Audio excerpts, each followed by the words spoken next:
Well, one source of information on this is workers' comp figures on mental health claims. I'm maybe being a bit slippery with the language there, but they are often called mental health claims. They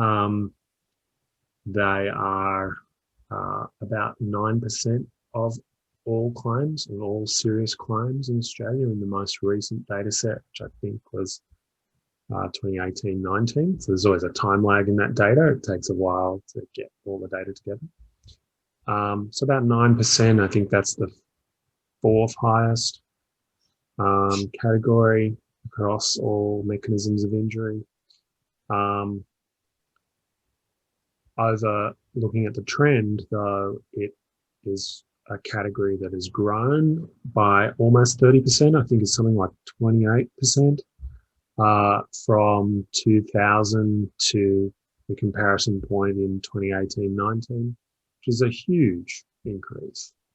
And I think that the costs have been something like over 200% growth in that same time period. And of course, that aligns with the amount of time that people have off work. So when people had time off work for a mental health claim in the 2000s, I think it was something like 10 or 11 weeks, and now it's 200% more than that.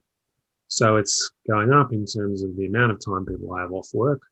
It's going up, therefore, in the amount of, in the costs associated with it.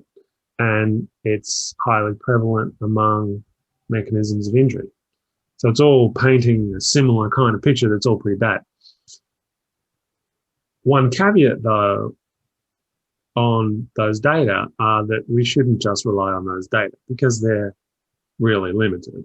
I mean, compensation data only measures people who successfully achieved compensation. And people who successfully achieved compensation are a subset of people who applied for compensation.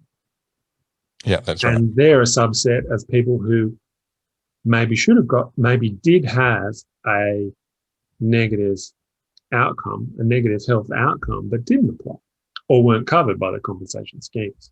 So those data are an indication. We shouldn't use them as the only thing that we look at. But they're not telling a very good story. They're telling a story that's having a big cost on organisations and, of course, on individuals.